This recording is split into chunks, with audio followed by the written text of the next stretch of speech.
नमस्ते दोस्तों। ये केमिकल बॉन्डिंग का पार्ट 7 है। इसमें हम लोग डिस्कस करेंगे डाइपोल मोमेंट या पोलैरिटी ऑफ बॉन्ड, या इसी को बोल सकते हैं हम लोग ionic nature in the covalent bond.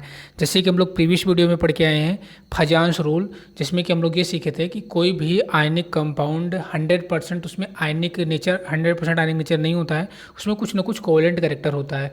वो हमने फाइंड आउट किया था with the help of Fajans rules, means polarisation से। अब यहाँ पे हम लोग देखेंगे कोई भी कोवेलेंट कंपाउंड 100% कोवेलेंट नहीं होता है, उसमें सम कुछ ना कुछ कैरेक्टर आयनिक का भी होता है। तो इसको हम लोग फाइंड आउट करेंगे डाइपोल मोमेंट की हेल्प से या पोलैरिटी ऑफ बॉन्ड की हेल्प से। ओके, तो ये चीज़ हो गया। अब अगर आपसे पूछा जाए डाइपोल मोमेंट क्या है, तो डाइपोल मोमेंट सिंपली फर्स्ट आप यही बताएंगे कि polarity of the any covalent bond or compound, किसी कोवेलेंट बॉन्ड या कोवेलेंट कंपाउंड में की पोलैरिटी मेजर करते हैं, किसी में डाइपोल मोमेंट से मेजर करते हैं, या मेजर करते हैं इन डाइपोल मोमेंट में, in term of dipole moment में मेजर करेंगे किसी कोवेलेंट बॉन्ड या कोवेलेंट कंपाउंड की पोलैरिटी को। ये चीज़ होगी। अब डाइपोल मोमेंट का कुछ बेसिक के कैरेक्टर याद रखना है आपको। डाइपोल मोमेंट एक वेक्टर क्वांटिटी है, जो कि फिजिक्स में हम लोग पढ़ेंगे। डाइपोल मोमेंट यहाँ पर भी आपको केमिस्ट्री में भी है, तो केमिस्ट्री अलग है, फिजिक्स अलग है। डाइपोल मोमेंट एक वेक्टर क्वांटिटी है। Dipole moment equal to dipole moment को म्यू से रिप्रेजेंट करते हैं, और डाइपोल मोमेंट इक्वल टू होता है charge into distance between two polar charge. मतलब एक पॉजिटिव चार्ज है, एक नेगेटिव चार्ज है, उसके बीच की डिस्टेंस अगर डी है तो चार्ज और डिस्टेंस के जो मल्टीप्लिकेशन होता है वही होता है डाइपोल मोमेंट। डिफिनेशन से मतलब नहीं है, बस mu equal to q into d होता है, पता होना चाहिए। डाइपोल मोमेंट की जो यूनिट होती है वो होती है डिबाई, और एक डिबाई इक्वल टू होता है 1 डिबाई इक्वल टू होता है 1 इंटू 10⁻⁻18 ESU सेंटीमीटर। अगर आपको कूलाम मीटर में लिखना है 3.33 इंटू 10⁻⁻13 कूलाम मीटर होता है 1 debye equal to. Okay, next. अब ये इंपॉर्टेंट है थोड़ा सा कि अगर हमको डाइपोल मोमेंट की डायरेक्शन देखनी है, तो जो डायरेक्शन होती है डाइपोल मोमेंट की किधर से किधर होती है, इलेक्ट्रोपॉजिटिव एलिमेंट से इलेक्ट्रोनेगेटिव एलिमेंट की तरफ, इलेक्ट्रोपॉजिटिव से इलेक्ट्रोनेगेटिव एलिमेंट की तरफ। जैसे मान लीजिए कि मैं लिख रहा हूँ यहाँ पे एक H जो कि इलेक्ट्रोपॉजिटिव है, दूसरा है फ्लोरीन जो कि इलेक्ट्रोनेगेटिव है। अगर मैं कहूँ कि डाइपोल मोमेंट की डायरेक्शन किधर से किधर जाएगी, तो इलेक्ट्रोपॉजिटिव से इलेक्ट्रोनेगेटिव की तरफ इससे हो जाएगी, ऐसे डायरेक्शन हो जाएगी। मान लीजिए मैं यहाँ पे लिख रहा हूँ Cl और यहाँ पे लिख रहा हूँ ऑक्सीजन। अब मैं पूछूंगा एग्जाम्पल के लिए बस, ठीक है, डाइपोल मोमेंट की डायरेक्शन बताइए, तो ऑक्सीजन लेस इलेक्ट्रोनेगेटिव है, क्लोरीन मोर इलेक्ट्रोनेगेटिव है, लेस इलेक्ट्रोनेगेटिव से मोर इलेक्ट्रोनेगेटिव की तरफ हो जाएगी। मतलब आप बोलिए चाहे इलेक्ट्रोपॉजिटिव से इलेक्ट्रोनेगेटिव की तरफ डाइपोल मोमेंट की डायरेक्शन होती है, ऐसे बोलिए लेस इलेक्ट्रोनेगेटिव से मोर इलेक्ट्रोनेगेटिव की तरफ डाइपोल मोमेंट की डायरेक्शन होती है। तो इलेक्ट्रोनेगेटिव एलिमेंट रहेगा तब। बट अगर सेंट्रल मेटल और लोन पेयर इलेक्ट्रॉन, मतलब अगर सेंट्रल एटम है, यहाँ मेटल नहीं बोले, अगर ज़्यादा मोर बेटर रहेगा तो यहाँ सेंट्रल एटम बोले। सेंट्रल एटम से लोन पेयर ऑफ इलेक्ट्रॉन की तरफ डायरेक्शन होती है। अगर मान लीजिए कोई सेंट्रल एटम है, यहाँ पे मैं एग्जांपल इसका भी बनाता हूँ, अमोनिया है। अगर ये अमोनिया अगर आपको बनाना होगा डाइपोल मोमेंट की डायरेक्शन, तो नाइट्रोजन सेंट्रल एटम है, इससे लोन पेयर की तरफ ये डाइपोल मोमेंट का डायरेक्शन हो जाएगा। और अगर इसका बनाएंगे लेस इलेक्ट्रोनेगेटिव से मोर इलेक्ट्रोनेगेटिव की तरफ, या इलेक्ट्रोपॉजिटिव से इलेक्ट्रोनेगेटिव की तरफ, तो ऐसा डाइपोल मोमेंट का डायरेक्शन आएगा अमोनिया केस में। हाइड्रोजन से नाइट्रोजन की तरफ और नाइट्रोजन से लोन पेयर की तरफ। तो डायरेक्शन आई होप कि क्लियर हो गया होगा कैसे आप डायरेक्शन डाइपोल मोमेंट की बताएंगे। कैसे बताएंगे, एक तो अगर एटम दिया है तो इलेक्ट्रोपॉजिटिव एटम से इलेक्ट्रोनेगेटिव एटम की तरफ डायरेक्शन होगी डाइपोल मोमेंट की, है तो वेक्टर क्वांटिटी, डायरेक्शन तो रहेगी ही रहेगी। अगर सेंट्रल एटम और लोन पेयर है तो सेंट्रल एटम से लोन पेयर की तरफ डाइपोल मोमेंट की डायरेक्शन होगी। डायरेक्शन हो गया। देन नाउ अब अगर ये म्यू मतलब म्यू डाइपोल मोमेंट की बात हो रही है, mu of diatomic molecule, अगर कोई डाई एटॉमिक मॉलिक्यूल, अब मॉलिक्यूल पर हम आते हैं, डिफरेंट मॉलिक्यूल का डाइपोल मोमेंट निकालेंगे यहाँ पे हम लोग, ठीक है। अब फर्स्ट ऑफ ऑल हम डाई एटॉमिक मॉलिक्यूल की बात करेंगे, देन पॉली एटॉमिक मॉलिक्यूल की बात करेंगे, उसके बाद इसके एप्लीकेशन पे आएंगे डाइपोल मोमेंट के। फर्स्ट ऑफ ऑल हम लिखते हैं डाई एटॉमिक मॉलिक्यूल का dipole moment, mu of dipole moment of diatomic molecule, mu of the diatomic molecule. Okay, अब dipole moment directly proportional to the change in electronegativity या electronegativity difference. Again ध्यान से सुनिए, dipole moment mu directly proportional to होता है electronegativity difference के। जितना ज़्यादा एटम या मालिक्यूल या कंपाउंड में इलेक्ट्रोनेगेटिविटी डिफरेंस जितना ज़्यादा होगा, उस मालिक्यूल या कंपाउंड का डायपोल मोमेंट उतना ज़्यादा होगा। अब मैं डायडाइम, चूँकि डायडाइम मालिक्यूल की बात हो रही है, यहाँ पे डायडाइम मालिक्यूल के डायपोल मोमेंट की बात हो रही है, तो जो डायटामिक मालिक्यूल है वो दो टाइप का होता है। एक तो होमोन्यूक्लियर डायटामिक मालिक्यूल और दूसरा ओके। अब अगर हम मालिक्यूल देखें तो मालिक्यूल में एक होता है होमोन्यूक्लियर डायटोमिक मालिक्यूल, मतलब कि ऐसा मालिक्यूल जिसमें दोनों के दोनों atom more than two atom से मालिक्यूल बनता है। दोनों के जितने भी एटम हैं सब के सब सेम एटम हो तो वो डायटोमिक होमोन्यूक्लियर डायटोमिक हो जाएगा। जैसे H2 O2 N2 F2 Cl2 Br2 I2 anything, जितने भी एटम है सिमिलर एटम से मिलकर जो मालिक्यूल बनेगा वो होमोन्यूक्लियर डायटोमिक होगा। अब होमोन्यूक्लियर डायटोमिक का केस अगर रहेगा जैसे H2 O2 N2 F2 Cl2 Br2 I2 etcetera, कोई भी आप लिख सकते हैं। इन दोनों में होमोन्यूक्लियर डायटोमिक के केस में मान लीजिए मैंने HH का ले लिया, आप O2 का ले सकते हैं, Cl2 का ले सकते हैं। इन दोनों की इलेक्ट्रोनेगेटिव डिफरेंस जीरो आएगी क्योंकि दोनों सिमिलर इलेक्ट्रोनेगेटिव है ना, दोनों इलेक्ट्रोपॉजिटिव है, दोनों इलेक्ट्रोनेगेटिव सेम इलेक्ट्रोनेगेटिव है, तो इलेक्ट्रोनेगेटिव डिफरेंस कहाँ रह गई। ओके तो इस केस में डायपोल मोमेंट क्या होता है, जीरो आ जाता है। यानी कि म्यू जो होता है होमोन्यूक्लियर के केस में, होमोन्यूक्लियर डायटोमिक के केस में जीरो आता है। और जब होमोन्यूक्लियर डायटोमिक के केस में डायपोल मोमेंट जीरो आ रहा है तो ऐसा जो होमोन्यूक्लियर डायटोमिक होता है वो नॉन पोलर होता है। कैसा होता है, नॉन पोलर, यानी कि उसमें पोलरिटी नहीं होती है, नॉन पोलर हो जाएगा। बट वहीं इसी केस में अगर हम हेटेरोन्यूक्लियर डायटोमिक की बात करें, हेटेरोन्यूक्लियर डायटोमिक का मतलब ऐसा डायटोमिक मालिक्यूल जिसमें दो डिफरेंट एटम हो, ऐसा मालिक्यूल हेटेरोन्यूक्लियर डायटोमिक मालिक्यूल होता है। जैसे HF HCl HBr HI, ये हो जाएगा हेटेरोन्यूक्लियर डायटोमिक। अब इसमें आपको देखना पड़ेगा कि किसकी इलेक्ट्रोनेगेटिव डिफरेंस ज़्यादा है। जिसमें इलेक्ट्रोनेगेटिव डिफरेंस ज़्यादा है उसका डायपोल मोमेंट ज़्यादा। तो HF और HCl HBr HI में हाइड्रोजन इलेक्ट्रोपॉजिटिव है, हाइड्रोजन सब में सिमिलर है। अब फ्लोरीन क्लोरीन ब्रोमीन आयोडीन में फ्लोरीन मोर इलेक्ट्रोनेगेटिव है, आयोडीन लेस इलेक्ट्रोनेगेटिव है, तो हाइड्रोजन और फ्लोरीन में मोर इलेक्ट्रोनेगेटिव डिफरेंस रहेगा, जबकि हाइड्रोजन आयोडीन में लेस इलेक्ट्रोनेगेटिव डिफरेंस रहेगा। तो स्वाभाविक सी बात है ज़्यादा डायपोल मोमेंट होगा HF का, देन HCl का, देन HBr का, देन HI का। तो ये आर्डर बन जाएगा डायपोल मोमेंट का और चारों के चारों पोलर हो जाएंगे। मोर पोलर कौन होगा, HF, लेस पोलर कौन होगा, HI। तो ये चीज़ आपका कैसे करेंगे, आप होमोन्यूक्लियर और हेटेरोन्यूक्लियर डायटोमिक के केस में डायपोल मोमेंट निकालेंगे। तो इस प्रकार से आप इलेक्ट्रोनेगेटिव डिफरेंस से आप कैलकुलेट कर सकते हैं। चलिए ओके, अब डायटोमिक मॉलिक्यूल की बात होगी, नेक्स्ट अब पॉलीटाइप मॉलिक्यूल की बात करते हैं। अगर कोई पॉलीटाइप मॉलिक्यूल है उसमें डायपोल मोमेंट कैसे हम फाइंड आउट करेंगे। ओके इसको ध्यान से देखिए पॉलीटाइप मॉलिक्यूल को, ठीक। अब म्यू अगर पॉलीटाइप मॉलिक्यूल का केस है तो डायपोल मोमेंट डिपेंड करता है vector sum of the dipole moment, vector sum of the dipole moment of the covalent bond. मतलब जो मॉलिक्यूल रहेगा, पॉलीटाइप मॉलिक्यूल मीन्स कंपाउंड जो रहेगा, उसमें जो कोवैलेंट बॉन्ड रहेगा उसके जो डायपोल मोमेंट का सम होगा, चूँकि वेक्टर क्वांटिटी है डायपोल मोमेंट, तो उसका जो डायपोल मोमेंट का सम होगा वही डायपोल मोमेंट होगा। अब देखिए कोई पॉलीटाइमिक मॉलिक्यूल या कंपाउंड है तो उस केस में हम ये थ्री थिंग्स देखेंगे। फर्स्ट ऑफ ऑल सिमेट्रिकल है कि नॉन सिमेट्रिकल है, प्लेनर है कि नॉन प्लेनर है, वेक्टर सम जीरो आ रहा है कि नहीं आ रहा है। ये तीन चीज़ डिसाइड हो जाएगी कि जो पॉलीटाइमिक मॉलिक्यूल है उसका डायपोल मोमेंट कुछ आएगा कि नहीं आएगा, मतलब डायपोल मोमेंट जीरो आएगा कि नॉन जीरो आएगा। अगर मॉलिक्यूल सिमेट्रिकल है, पॉलीटाइमिक मॉलिक्यूल या पॉलीटाइमिक कंपाउंड सिमेट्रिकल है तो डायपोल मोमेंट क्या आएगा, डायपोल मोमेंट जीरो आएगा। और जब डायपोल मोमेंट जीरो आता है तो कंपाउंड नॉन पोलर की कैटेगरी में आता है। कैसा होता है वो, नॉन पोलर की कैटेगरी में आता है।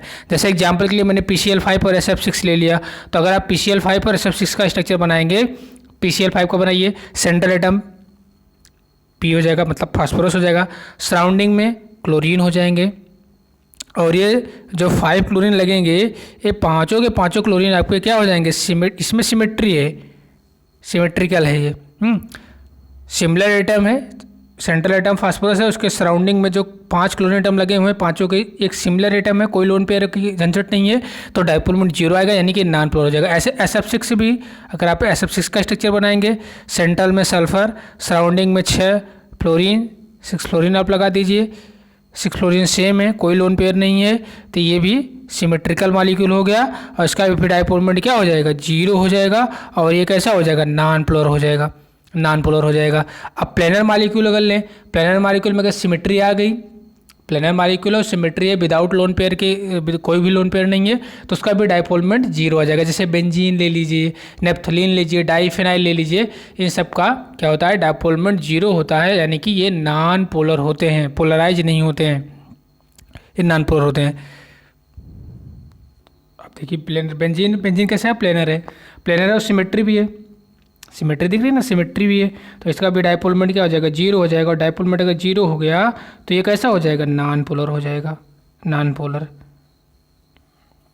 अभी कोई भी पोलर नहीं रहा। अब वेक्टर सम अगर जीरो है, अब वेक्टर सम जीरो का मतलब मान लीजिए कि μ1 μ2 μ3 जितने भी वेक्टर सम आ रहे हैं सबके सब अगर सबके सम करने पर जीरो आ जा रहा है तो वो नॉन पोलर होगा। बट ध्यान देना है कि वेक्टर सम जीरो हमेशा नहीं आता है, मतलब वो जैसा कंपाउंड रहेगा। अब एक कंडीशन और है, अगर वेक्टर सम जीरो है, कंपाउंड नॉन पोलर है, नॉन पोलर कंपाउंड है और सिमेट्रिकल कंपाउंड भी है, तो ये जरूरी नहीं है कि डायपोल मोमेंट हमेशा जीरो हो। अब जैसे कि एग्जांपल के लिए मैं ले रहा हूँ ये कि अभी कंडीशन ये थी कि अगर सिमेट्रिकल हो तो डायपोल मोमेंट जीरो आएगा, प्लेनर है तो डायपोल मोमेंट जीरो आएगा, वेक्टर सम जीरो आ रहा है तो डायपोल मोमेंट जीरो तो आएगा ही आएगा।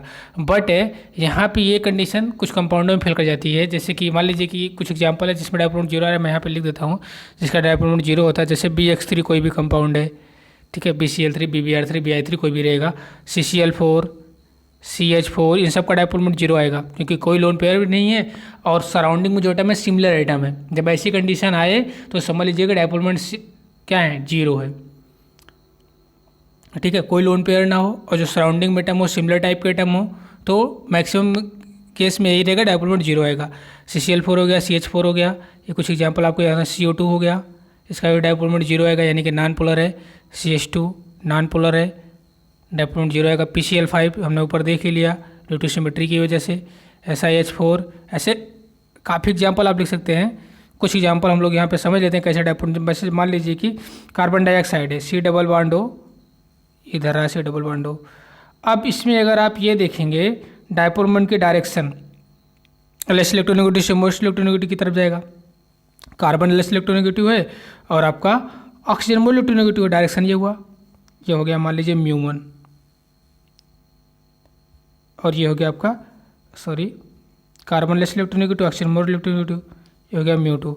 अब μ1 μ2 इक्वल एंड अपोजिट है ना, एक दूसरे को क्या कर देंगे, कैंसिल आउट कर देंगे, ये इसके कैंसिल आउट हो गया, यानी कि क्या आ जाएगा, इक्वल अपोजिट की वजह से, यानी कि μ1 अगर μ2 में ऐड करेंगे फिर भी वैल्यू इक्वल है, लेकिन जो डायरेक्शन है अपोजिट है तो जीरो आ जाएगा ना, यानी μ इक्वल टू जीरो, यानी ऐसे किसी कंपाउंड का आप निकालेंगे तो ऐसा आ जाएगा, ठीक है। तो ये प्रकार इससे आप डायपोल, इस जितने भी हैं इस सब के सब का डायपोल मोमेंट जीरो आएगा, यानी कि सब के सब क्या है, नॉन पोलर है। ये सब के सब का डायपोल मोमेंट जीरो है और ये सब के सब कैसे हैं, नॉन पोलर की कैटेगरी कंपाउंड है, यानी नॉन पोलर कंपाउंड है या नॉन पोलर मॉलिक्यूल है। अब कुछ एग्जांपल लेते हैं, कुछ कंपाउंड लेते हैं जिसको देखेंगे वो पोलर है कि नॉन पोलर, मतलब उसका डायपोल मोमेंट जीरो है कि नॉन जीरो है। अगर जीरो रहेगा तो नॉन पोलर रहेगा, नॉन जीरो रहेगा तो पोलर रहेगा। ओके, तो सब फर्स्ट ऑफ ऑल हम ऐसे कंपाउंड लेते हैं जिसमें लोन पेयर रहेगा। लोन पेयर रहेगा तो मेजॉरिटी ऑफ कंपाउंड में अगर लोन पेयर प्रेजेंट है तो वो पोलर कंपाउंड होगा। पोलर कंपाउंड का मतलब उसका डायपोल मोमेंट कुछ ना कुछ होगा। ओके, जैसे कि एग्जांपल के मिले हम अमोनिया, अमोनिया मॉलिक्यूल है।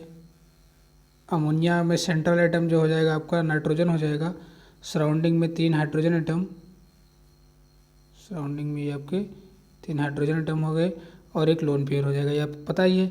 अब डायपोल मोमेंट का जो डायरेक्शन, चूँकि वेक्टर क्वांटिटी थी, इसका डायरेक्शन जो बनेगा वो डायरेक्शन बनेगा लेस इलेक्ट्रोनेगेटिव से मोर इलेक्ट्रोनेगेटिव की तरफ। यानी अगर हम देखें नाइट्रोजन और हाइड्रोजन में हाइड्रोजन लेस इलेक्ट्रोनेगेटिव है, नाइट्रोजन मोर इलेक्ट्रोनेगेटिव है, तो डायरेक्शन ऐसा आएगा, हाइड्रोजन से नाइट्रोजन की तरफ। ऐसे इसमें हाइड्रोजन से नाइट्रोजन, हाइड्रोजन से नाइट्रोजन मतलब ऐसे, और इसमें भी हाइड्रोजन से नाइट्रोजन की तरफ। अब सेंट्रल एटम जो नाइट्रोजन सेंट्रल एटम है, इससे लोन पेयर की तरफ जाएगा, तो एटम से लोन पेयर की तरफ डायरेक्शन हो जाएगा। अब यहाँ पे देखिए इसमें क्या है कि वेक्टर क्वांटिटी है, अगर मान लीजिए ये μ1 है, ये μ2 है और ये μ3 है और ये μ4 है, सबको चूँकि एक ही डायरेक्शन में सब सम हो जाएंगे तो कुछ डायपोल मोमेंट इसका जीरो नहीं बल्कि कुछ ना कुछ आएगा, नॉन जीरो आएगा। हाँ, अमोनिया का डायपोल मोमेंट जो हो जाएगा कुछ ना कुछ आएगा जरूर, तो ये नॉन जीरो। और जब नॉन जीरो हो जाएगा तो कैसा हो जाएगा, पोलर हो जाएगा, पोलर हो जाएगा, ये पोलर कंपाउंड हो जाएगा। ठीक, तो ऐसे आप पकड़ेंगे पोलर है कि नॉन पोलर है। और अमोनिया का जो डायपोल मोमेंट आता है वो 1.47 डिवाई आता है। डाटा याद नहीं करना है, बस इतना ध्यान देना है, हाँ डायपोल मोमेंट का कुछ ना कुछ है। अब चलिए फास्फिन का भी चेक कर लेते हैं। फास्फिन PH3, अगर PH3 कंपाउंड ले, PH3 का अगर हम देखें डायपोल मोमेंट तो PH3 का सेंट्रल एटम फास्फोरस हो जाएगा, फास्फोरस, सराउंडिंग में 3 हाइड्रोजन, सराउंडिंग में 3 हाइड्रोजन हो गए, और एक लोन पेयर हो जाएगा फास्फोरस के ऊपर। इसका भी वही लेस इलेक्ट्रोनेगेटिव से मोर इलेक्ट्रोनेगेटिव तरफ, ये डायरेक्शन हो जाएगा डायपोल मोमेंट का, हाइड्रोजन से फास्फोरस की तरफ, देन फास्फोरस से लोन पेयर की तरफ हो जाएगा, फास्फोरस से लोन पेयर की तरफ हो जाएगा, क्योंकि सेंटर एटम से लोन पेयर की तरफ होता है। ये भी क्या हो जाएगा, इसमें भी सभी के सभी जो डायपोल मोमेंट है सम हो जाए, सब डायपोल मोमेंट जितने μ1 μ2 μ3 μ4 है सम कर देंगे, इसका भी डायपोल मोमेंट जो हो जाएगा नॉन जीरो हो जाएगा। ये भी कैसा हो जाएगा, पोलर कंपाउंड हो जाएगा, पोलर कंपाउंड हो जाएगा। चलिए लेते हैं NF3 का। NF3 अगर मैं कंपाउंड तीसरा वाला लेता हूँ, ये NF3, एनसीईआरटी का भी एग्जाम्पल है NH3 और NF3। तो NF3 अगर मैं इसका देखूँ डायपोल मोमेंट, इसका भी कुछ ना कुछ आएगा, ऐसा नहीं है। चेक कर लेते हैं NF3, एक नाइट्रोजन पे लोन पेयर, डायरेक्शन चूँकि डायपोल मोमेंट वेक्टर क्वांटिटी है, लेस इलेक्ट्रोनेगेटिव से मोर इलेक्ट्रोनेगेटिव। अब यहाँ पे ध्यान देना है, नाइट्रोजन लेस इलेक्ट्रोनेगेटिव है और फ्लोरीन मोर इलेक्ट्रोनेगेटिव है, तो डायरेक्शन उल्टी हो जाएगी इसमें, तो नाइट्रोजन से फ्लोरीन की तरफ, बट एटम से लोन पेयर की तरफ तो होगी ही होगी। अब यहाँ पे क्या है कि ये दोनों लोन पेयर और इधर है नाइट्रोजन से फ्लोरीन, मतलब थोड़ी सी क्या हो रही है यहाँ पे, डायपोल मोमेंट डिस्ट्रीब्यूट हो जा रहा है। तो यहाँ पे डायपोल मोमेंट जो है थोड़ा सा कम आएगा कंपेयर टू द अमोनिया के। अगर आपसे पूछा जाए अमोनिया और NH3 और NF3 में किसका डायपोल मोमेंट ज़्यादा है, तो NH3 का डायपोल मोमेंट ज़्यादा होता है NF3 से, ओके। क्योंकि जो डायपोल मोमेंट का डायरेक्शन होता है, इसका होता है NH3 का होता है डायपोल मोमेंट म्यू की वैल्यू होती है 1.47 DY, और NF3 का जो डायपोल मोमेंट का वैल्यू होता है 0.24 DY, मतलब बहुत कम होता है कंपेयर टू द अमोनिया के NF3 के डायपोल मोमेंट की वैल्यू, ओके। वो लोन पेयर, दोनों में लोन पेयर है, बट ध्यान देना है किसमें, चूँकि ये वेक्टर क्वांटिटी डायरेक्शन भी ध्यान देना है। NH3 में जितनी भी वेक्टर क्वांटिटी है सब एक ही सिमिलर डायरेक्शन में सबका सम हो जा रहा है, लेकिन NF3 में ऐसा नहीं है। तो इस प्रकार से डायपोल मोमेंट अमोनिया का ज़्यादा होता है और NF3 का कम होता है। चलिए और कुछ मॉलिक्यूल लेते हैं, उसका डायपोल मोमेंट फाइंड आउट करते हैं। जैसे कि मान लीजिए मैं मॉलिक्यूल ले रहा हूँ वाटर मॉलिक्यूल में इसका भी डायपोल मोमेंट आएगा, क्योंकि इसमें अच्छा खासा 2 लोन पेयर है, और जहाँ लोन पेयर रह गया मैक्सिमम केस में, एक्सेप्शन को छोड़ दें, XCF2 और XCF4 को छोड़ दें, तो लोन पेयर अगर मॉलिक्यूल में प्रेजेंट हो तो डायपोल मोमेंट उसका कुछ ना कुछ होगा जरूर। इसका अगर सेंटर एटम ऑक्सीजन हो जाएगा, सराउंडिंग में 2 हाइड्रोजन और 2 लोन पेयर। अब इसका डायपोल मोमेंट का डायरेक्शन बनाएं तो लेस इलेक्ट्रोनेगेटिव से मोर इलेक्ट्रोनेगेटिव तरफ, मतलब हाइड्रोजन से ऑक्सीजन की तरफ, इसका भी हाइड्रोजन से ऑक्सीजन की तरफ। अब सेंटर एटम से लोन पेयर की तरफ, यानी कि सेंटर एटम से लोन पेयर की तरफ मतलब ऑक्सीजन से लोन पेयर की तरफ, इसका भी ऑक्सीजन से लोन पेयर की तरफ। वाटर का भी डायपोल मोमेंट नॉन जीरो होगा, और वाटर का डायपोल मोमेंट जो आएगा वो आ जाएगा 1.85 DY। चलिए वाटर का आपने बता दिया, अब ऐसे H2S का बताइए डायपोल मोमेंट, और इसमें कंपेयर करिए दोनों में, वाटर और H2S में किसका डायपोल मोमेंट ज़्यादा है। तो अगर मैं यहाँ पे H2S का बनाऊँ स्ट्रक्चर, डायपोल मोमेंट कुछ ना कुछ तो आएगा, सेंट्रल में सल्फर हो गया, सराउंडिंग में 2 हाइड्रोजन हो गए, और इस पर भी 2 लोन पेयर रहेगा, इसका लेस इलेक्ट्रोनेगेटिव से मोर इलेक्ट्रोनेगेटिव की तरफ, लेस इलेक्ट्रोनेगेटिव से मोर इलेक्ट्रोनेगेटिव की तरफ, सेंटर एटम से लोन पेयर की तरफ, सेंटर एटम से लोन पेयर की तरफ। अब यहाँ पे देखना है H2O और H2S में किसका डायपोल मोमेंट ज़्यादा है। तो अगर आप दोनों का डायपोल मोमेंट देखेंगे तो यहाँ पे वाटर का डायपोल मोमेंट H2S से ज़्यादा होता है। क्यों? क्योंकि ऑक्सीजन और सल्फर में आप इलेक्ट्रोनेगेटिविटी का देखेंगे तो ऑक्सीजन मोर इलेक्ट्रोनेगेटिव होता है than sulphur, oxygen more electronegative. हम लोग जानते हैं dipole moment directly proportional to the change in electronegativity या इलेक्ट्रोनेगेटिव डिफरेंस के होता है। तो ऑक्सीजन और सल्फर में अगर आप देखेंगे ऑक्सीजन मोर इलेक्ट्रोनेगेटिव है देन सल्फर है, तो इसलिए वाटर का ज़्यादा डायपोल मोमेंट हो जाएगा और H2S का डायपोल मोमेंट थोड़ा सा कम रहेगा। ओके, चलिए कुछ ऑर्डर बना दीजिए आप लोग, एग्जाम्पल या क्वेश्चन के पॉइंट ऑफ व्यू से इसको करिए, मतलब एग्जाम्पल समझ लीजिए। चलिए या क्वेश्चन ही समझ लीजिए। आपको बताना है order of the dipole moment of following compound, order of dipole moment DM, DM मतलब dipole moment of following compound, compound यहाँ नीचे हम दे रहे हैं फॉलोइंग कंपाउंड, कंपाउंड है CH3Cl, CH2Cl2, थर्ड कंपाउंड है CaCl3 जिसको बोलते हैं क्लोरोफॉर्म, और लास्ट है कार्बन टेट्राक्लोराइड CCl4। अब इसमें आप डाइपोल मोमेंट का अगर डायरेक्शन बनाएंगे तो ये देखिए नॉन पोलर है CCl4, क्योंकि सिमेट्रिक में है, सिमेट्रिक है, कोई लोन पेयर नहीं है, तो इसका डाइपोल मोमेंट क्या हो जाएगा, जीरो हो जाएगा, सबसे कम इसका आएगा। देन उसके बाद CCl4 का डाइपोल मोमेंट सबसे कम आएगा, सबसे कम। इससे ज़्यादा हो जाएगा किसका, इससे ज़्यादा CCl4 का सबसे कम, इससे ज़्यादा थोड़ा सा हो जाएगा CHCl3 का, CHCl3 का। CHCl3 क्यों ज़्यादा हो जाएगा, क्योंकि देखिए इसमें तीन इलेक्ट्रोनेगेटिव एलिमेंट लगे हुए हैं, कार्बन, एक हाइड्रोजन और 3 क्लोरीन, जो कि तीनों इलेक्ट्रोनेगेटिव हैं। उसके इससे ज़्यादा हो जाएगा CH2Cl का, इससे ज़्यादा हो जाएगा CH2Cl2 का, और सबसे ज़्यादा हो जाएगा CH3Cl का। सबसे ज़्यादा डाइपोल मोमेंट किसका हो जाएगा, CH3Cl का हो जाएगा। तो ऐसे आप डाइपोल मोमेंट इसका थोड़ा सा आप मेमोराइज कर लीजिएगा, ये वाला आर्डर CCl4 का सबसे कम, देन क्लोरोफॉर्म का, देन CH2Cl2 का, देन CH3Cl का डाइपोल मोमेंट का आर्डर। ओके, तो कुछ अब यहाँ पे इंपॉर्टेंट आर्डर लिख ले रहे हैं डाइपोल मोमेंट का, जिसको आप मेमोराइज करेंगे तो मार्क्स ज़्यादा बेटर पड़ेगा। उसके बाद हम लोग सीधे टॉपिक पे चलेंगे, इसके मेन टॉपिक जो डाइपोल मोमेंट का एप्लीकेशन है, इसकी हेल्प से हम लोग क्या क्या कैलकुलेट कर सकते हैं। कुछ आर्डर आपको याद रहना चाहिए। डाइपोल मोमेंट का आर्डर है, important order of dipole moment, important order of dipole moment. कुछ इंपॉर्टेंट आर्डर डाइपोल मोमेंट के यहाँ पे आपको मेमोराइज करनी है, इसीलिए मेमोराइज करनी है, ज़्यादा इसमें दिमाग नहीं लगाना है, क्योंकि डायरेक्ट एग्जाम में क्वेश्चन आते हैं, ठीक है। और वैसे आपको फैक्ट जो पता है, लोन पेयर प्रेजेंट है, इलेक्ट्रोनेगेटिविटी से, इन दो चीज़ों से आप डाइपोल मोमेंट कैलकुलेट कर सकते हैं, ठीक है। तो अमोनिया हो गया, इसका डाइपोल मोमेंट ज़्यादा होता है, देन Ni3 का, इससे कम होता है NBr3 का, NBr3 से कम डाइपोल मोमेंट होता है NCl3 का, और NCl3 से कम डाइपोल मोमेंट सबसे कम जो हो जाएगा NF3 का। NCERT में सिर्फ इन्हीं दो का दिया है, NF3 और NH3 में कंपेयर, तो NF3 का तो बहुत ही कम होता है, NH3 का बहुत ज़्यादा होता है डाइपोल मोमेंट की वैल्यू। बट अगर ये वाला आर्डर आ जाए बनाने को तो आप ये आर्डर ऐसे बना लेंगे। ओके, आई होप कि ये वाला आर्डर आपको मेमोराइज रहेगा। सेकेंड आर्डर आपको याद करना है डाइपोल मोमेंट का। मान लीजिए अगर पूछा जाए आपसे HF, HCl, HBr, HI, इसमें डाइपोल मोमेंट का आर्डर बताइए, वही इलेक्ट्रोनेगेटिव डिफरेंस आप बता देंगे। Dipole moment direct proportional to electronegative difference, ये वाला आर्डर बनेगा। सब पता है HF का डाइपोल मोमेंट, देन HI का। अब नाइट्रोजन फैमिली का अगर हाइड्राइड है तो उसमें डाइपोल मोमेंट का आर्डर पूछा जाए, जैसे NH3, उसके बाद आपका SBH3,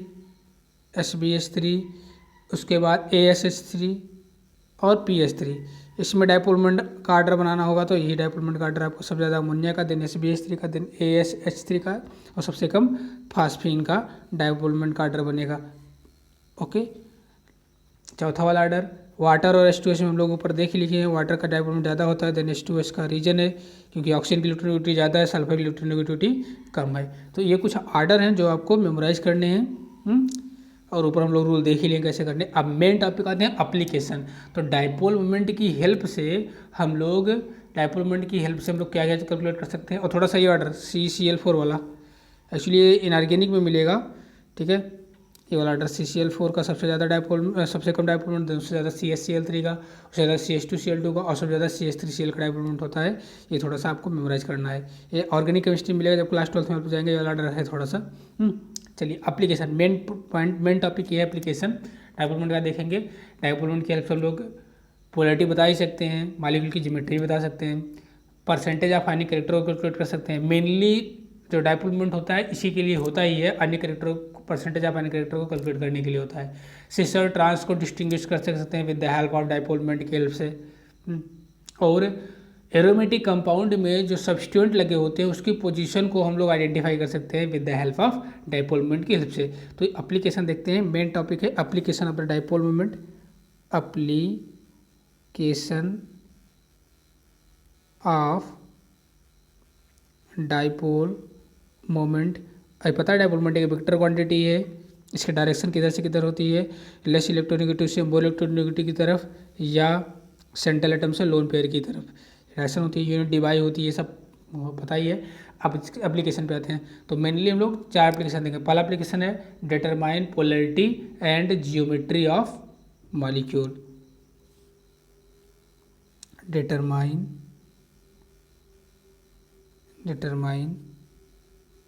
geometry and polarity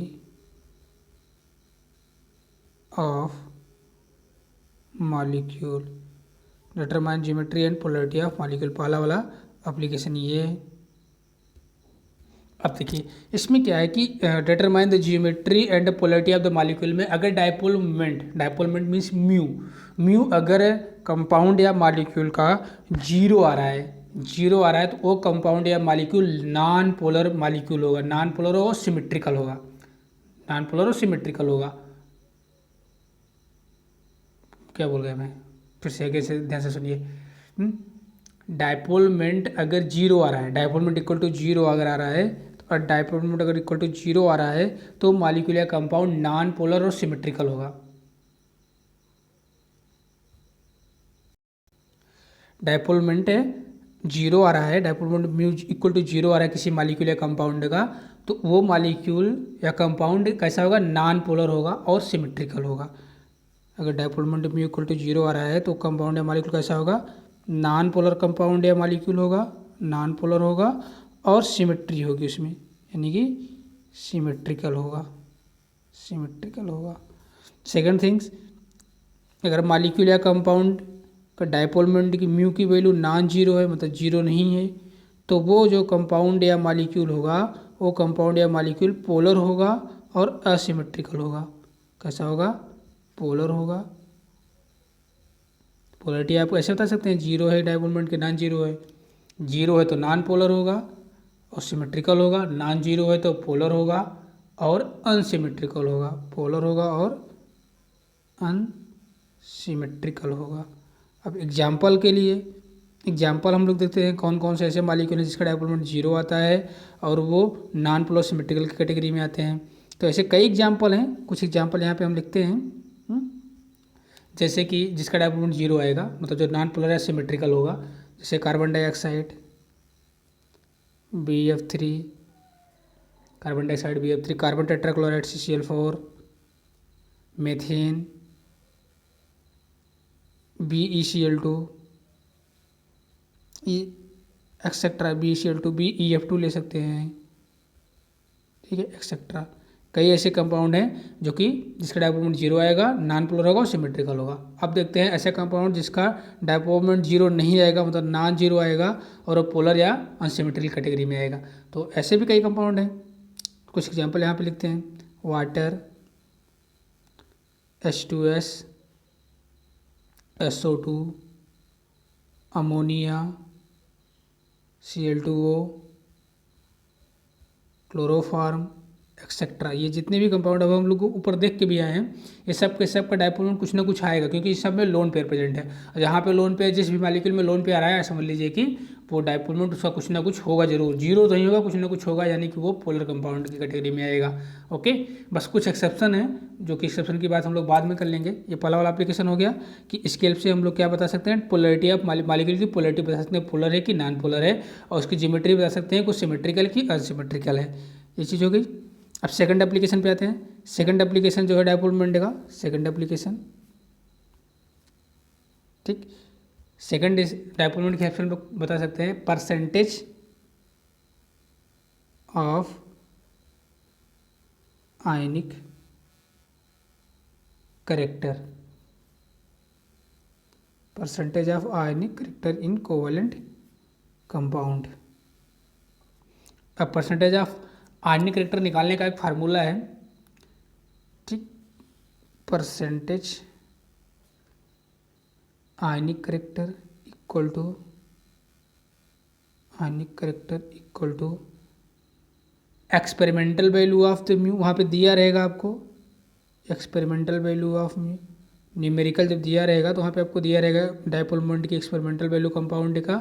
dipole moment जो होता है म्यू जो होता है डायपोल मोमेंट है, डायपोल मोमेंट की एक्सपेरिमेंटल वैल्यू दे रखी रहेगी और थ्योरेटिकल वैल्यू भी दे रखेगी कंपाउंड की। तो experimental value of the mu मतलब experimental value of dipole moment and upon theoretical value of the dipole moment, theoretical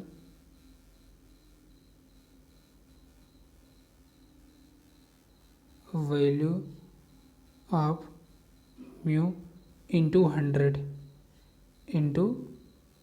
100 इस फार्मूले से आप किसी भी कंपाउंड का कितना, उस कंपाउंड में कितना परसेंट आयनिक करेक्टर है आप ये कैलकुलेट कर सकते हैं इस फार्मूले से। ओके, सिंपल सा ये फार्मूला आपको अप्लाई करना है। अब इस पर न्यूमेरिकल नहीं आता है, पहले आता था, ठीक है। सिंपल सा मैं फिर से बोल दे रहा हूँ, न्यूमेरिकल जब आएगा तो उसमें आपका डायपोल मोमेंट का एक्सपेरिमेंटल वैल्यू भी दिया रहेगा, थ्योरेटिकल वैल्यू भी दिया रहेगा। आपको पूछेगा कि इसका आयनिक करेक्टर कितना है, इस कंपाउंड या मॉलिक्यूल में कितना परसेंट आयनिक करेक्टर है, तो आप एक्सपेरिमेंटल वैल्यू डायपोल मोमेंट की जो एक्सपेरिमेंटल वैल्यू है उसको डिवाइड कर देंगे थ्योरेटिकल वैल्यू डायपोल मोमेंट की थ्योरेटिकल वैल्यू से इंटू 100 कर देंगे, आ जाएगा percentage of ionic character. Third जो एप्लीकेशन है, सिस और ट्रांस को डिस्टिंग्विश कर सकते हैं with the help of dipole moment की हेल्प से। तो थर्ड एप्लीकेशन है डायपोल मोमेंट का, डिस्टिंग्विश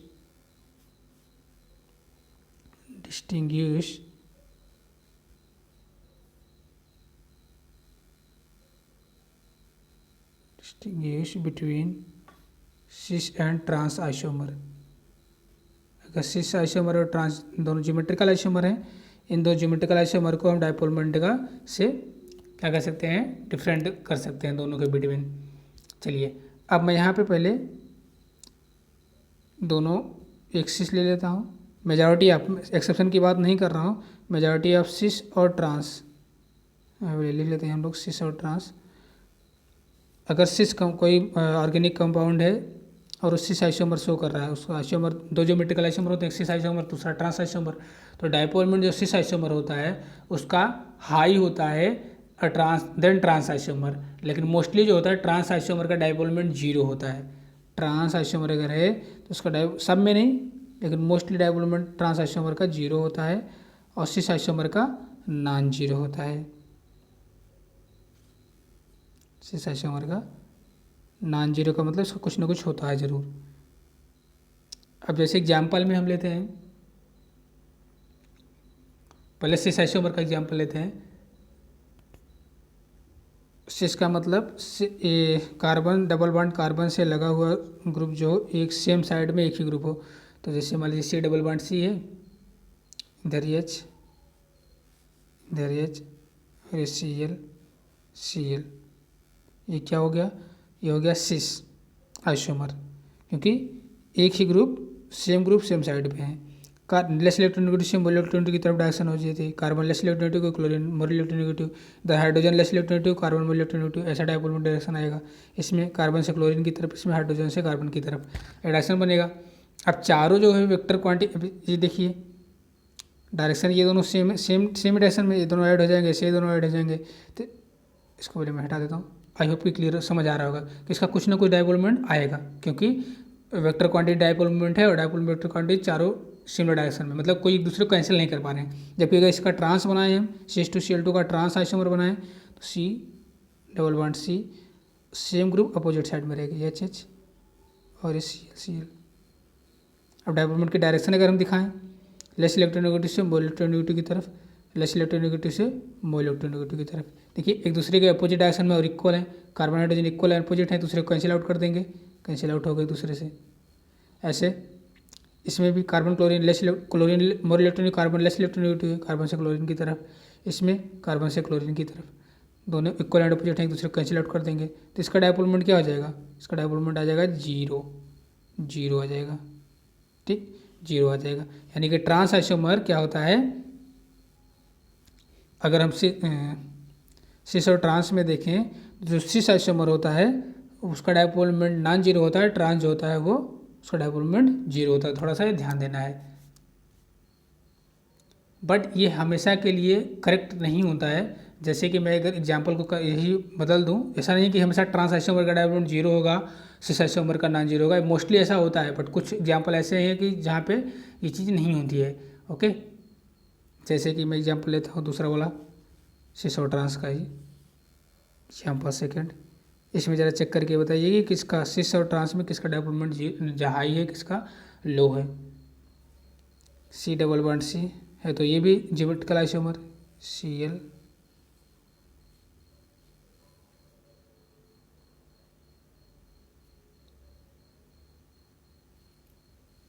इधर CH3 H दूसरा वाला C double bond C Cl CH3 H। अब इसमें अगर आप चेक करेंगे तो ये ट्रांस है और ये सिस आइसोमर है, तो इसमें जो डायपोल मोमेंट आएगा किसका ज़्यादा आएगा, ट्रांस आइसोमर का डायपोल मोमेंट थोड़ा ज़्यादा आएगा और सिस का कम आएगा। तो इसमें जो आर्डर बनेगा डायपोल मोमेंट का ये वाला आर्डर बन जाएगा ट्रांस। और जबकि ऊपर वाले केस में क्या था, ऊपर वाले केस में सिस का ज़्यादा था, ट्रांस का जीरो था, देख लीजिए दोनों में। ठीक है, तो ऐसे आप डिस्टिंग्विश कर लेंगे सिस और ट्रांस को with the help of dipole moment. Now अब जो नेक्स्ट एप्लीकेशन है डायपोल मोमेंट का फोर्थ। डायपोल मोमेंट की हेल्प से हम लोग एरोमेटिक कंपाउंड में सब्स्टिट्यूएंट की पोजीशन को आइडेंटिफाई कर सकते हैं। आइडेंटिफाई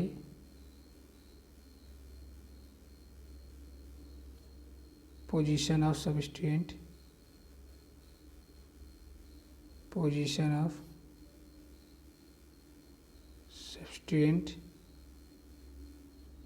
in aromatic compound,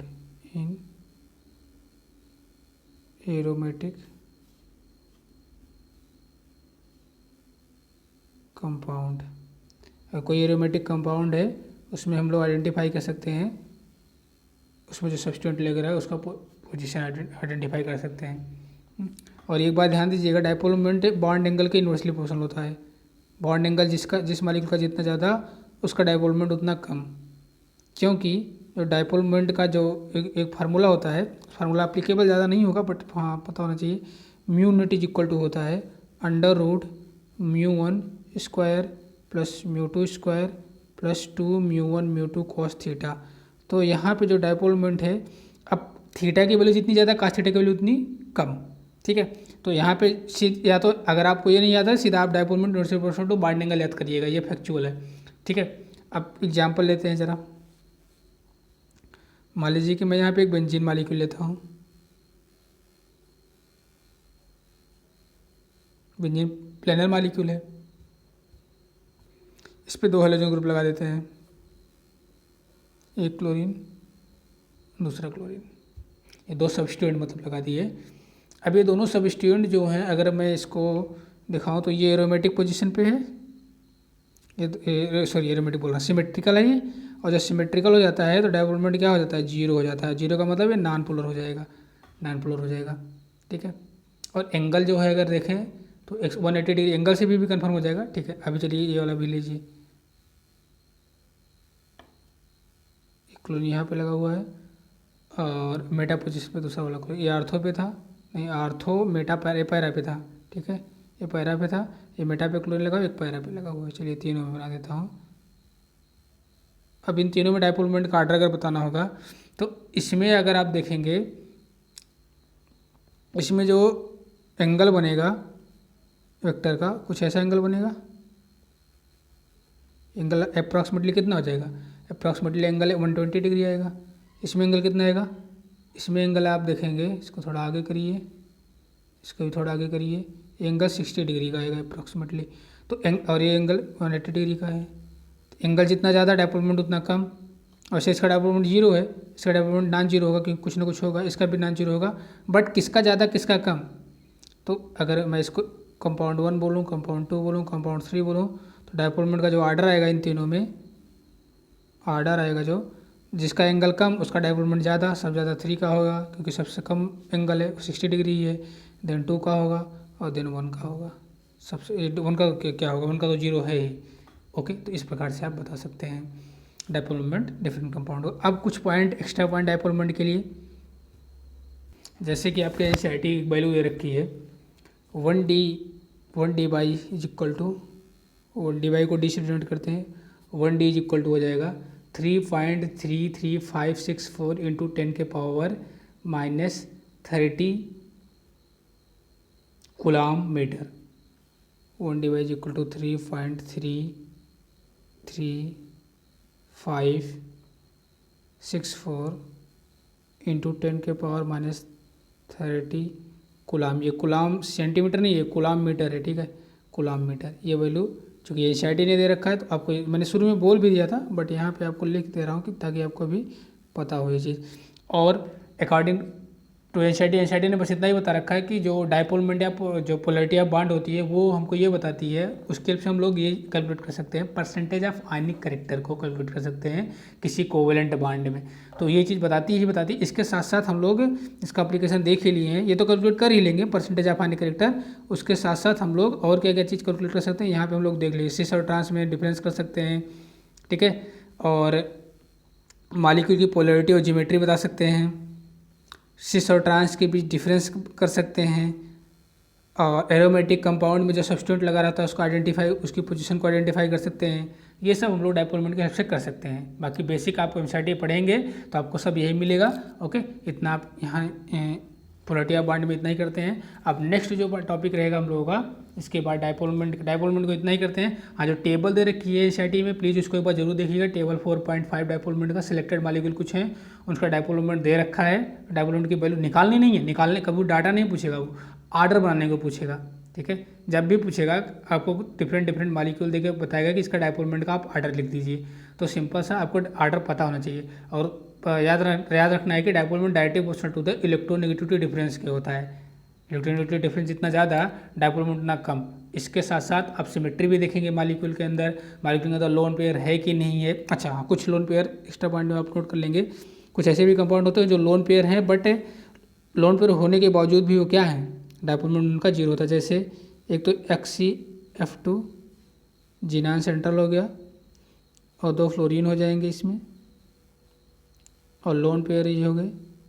इसका डायपोल मोमेंट क्या होता है, इसका डायपोल मोमेंट लोन पेयर होने के बावजूद भी जीरो होता है, यानी कि नॉन पोलर होता है।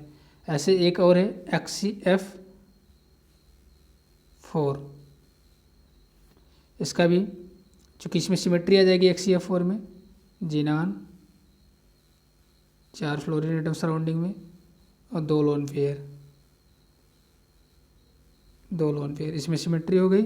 इसका भी डायपोल मोमेंट जीरो। ये दो आपको याद रखना है कि लोन पेयर होने के बावजूद भी इसका डायपोल मोमेंट क्या आता है, जीरो आता है। नहीं तो बाकी और ऐसा कोई केस नहीं है जिसमें लोन पेयर हो और डायपोल मोमेंट जीरो हो, ऐसा नहीं है। अगर लोन पेयर है तो उसका कुछ ना कुछ डायपोल मोमेंट होगा ही होगा, ठीक है। तो ये आपको ध्यान देना है। अगर लोन पेयर नहीं है और सिमिलर टाइप के सराउंडिंग में एटम है तो उसका लोन पेयर नहीं है और सिमिलर टाइप के एटम है तो भी जीरो ही होगा, और लोन पेयर है तो नॉन जीरो होगा। चलिए इतना करते, बस एक्सेप्शन को छोड़कर इसमें इतना ही करते हैं। नेक्स्ट जो आपका हो जाएगा वेस्पर थ्योरी, हम लोग डिस्कस करेंगे। वेस्पर थ्योरी भी उतना ही इंपॉर्टेंट है। वेस्पर थ्योरी के बाद हम लोग BBT करेंगे, देन MOT करेंगे, हाइड्रोजन बॉन्डिंग करेंगे। तो इस प्रकार से चैप्टर फिनिश हो जाएगा। इसमें इतना ही करते हैं। अच्छा, कुछ क्वेश्चन भी इसमें ऐड कर लेते हैं। ये क्वेश्चन है बॉन्ड पैरा पर, कुछ क्वेश्चन है इसमें प्रतिक्रिया शो हो रहा है। क्वेश्चन पहले ये देखिए, which are the following correct order of the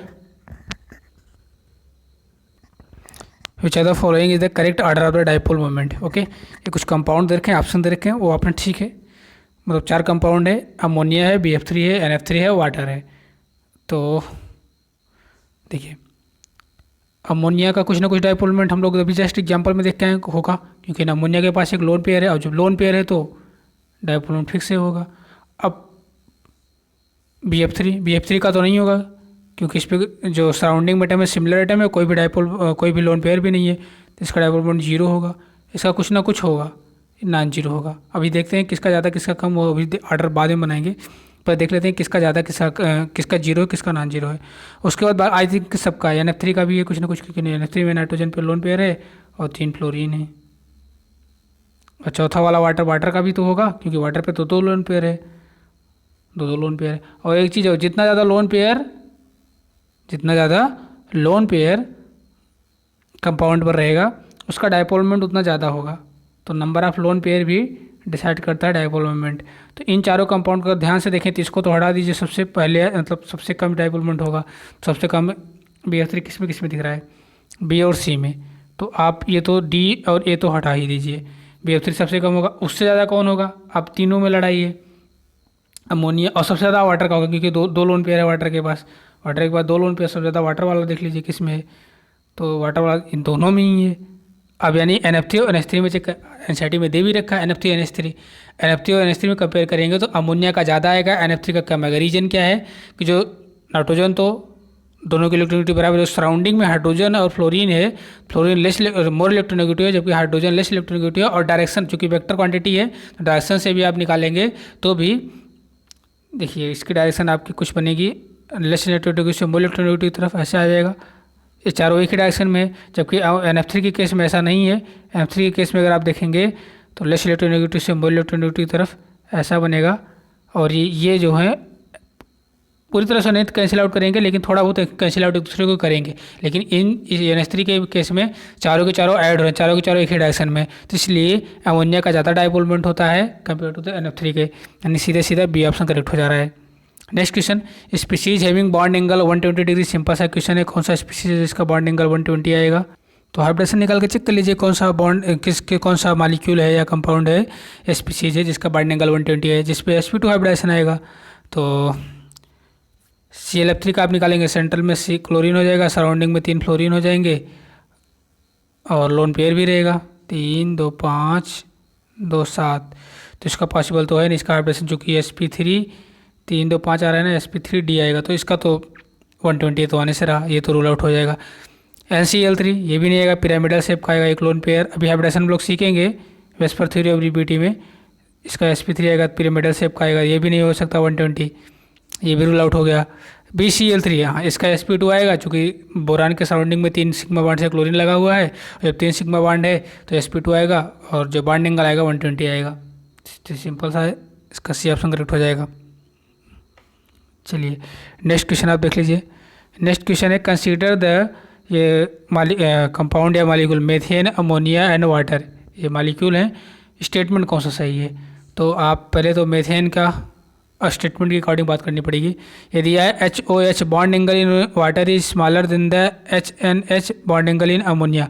तो देखिए वाटर में जो बॉन्ड एंगल आएगा, चूँकि वाटर का अगर बॉन्ड एंगल हम देखें, ऑक्सीजन सेंट्रल, सराउंडिंग में 2 हाइड्रोजन और 2 लोन पेयर, और जबकि अमोनिया में 1 नाइट्रोजन पे 1 लोन पेयर, 3 से उसके सराउंडिंग में। अब बॉन्ड एंगल हमको पता है inversely proportional to the number of the lone pair होता है, इसमें लोन पेयर ज़्यादा उसका बॉन्ड एंगल कम। तो बॉन्ड एंगल जब हाइब्रिडेशन सेम हो तो हाइब्रिडेशन में सेम है दोनों का, था इसमें sp3 आएगा, इसमें भी sp3 आएगा, तो पहला तो रूल आउट हो जा रहा है। वाटर का बॉन्ड एंगल नहीं पहला तो सही ही लग रहा है ना, फास्ट पूछा भी है, पहला सही है, बट क्योंकि स्टेटमेंट आप पढ़िए ना, HOH का बॉन्ड एंगल वाटर का स्मॉलर होता है, स्मॉलर तो होता है क्योंकि लोन पेयर ज़्यादा है, और अमोनिया का ज़्यादा हो जाएगा। ठीक, थर्ड ऑप्शन आप अगला मतलब बी वाला ऑप्शन रीड करिए, bond angle in methane is larger than the ammonia, ये तो सही लग रहा है, ये सही है बिकॉज, लेकिन फास्ट पूछा है ना, सही जो है वो हमको नहीं चुनना है, जो गलत है वो चुनना है। ठीक है, तो ये भी तो सही है इसलिए गलत है। अगला सी दे रखा है, SCH bond angle in methane, the HNH bond angle in ammonia and HOH bond angle in water all are greater than the 90 degree. Okay, हाँ ये भी सही है क्योंकि तीनों के तीनों में लोन sp3 हाइब्रिडेशन है, तो किसी का 105 डिग्री है, किसी का 107 डिग्री है, किसी का 109 डिग्री है, 28 मिनट है।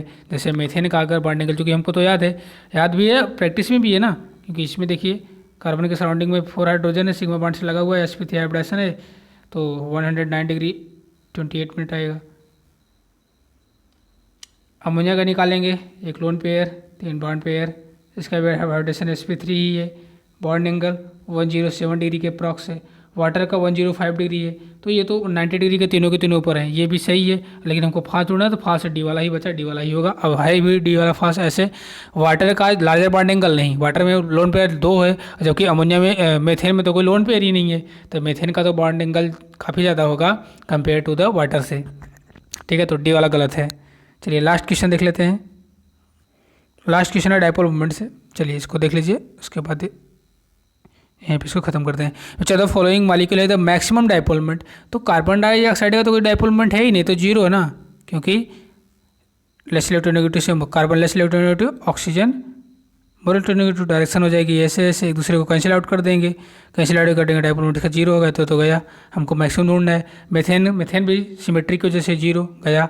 अब अमोनिया, फिर वही क्वेश्चन रिपीट हो गया, अमोनिया का ज़्यादा होगा, NF3 और होगा, दोनों का डायपोल मोमेंट कुछ ना कुछ, NF3 का भी होगा, NH3 का भी होगा। NH3 का जो होगा 1 पॉइंट समथिंग करके, इसका 0.24 है, ज़्यादा होगा इसका सी का, मतलब अमोनिया का। ओके, इस वीडियो में इतना ही करते हैं। नेक्स्ट पार्ट में हम लोग वेस्पर थ्योरी कंटिन्यू करेंगे। ओके, तो इसमें इतना करते हैं। Okay, thank you.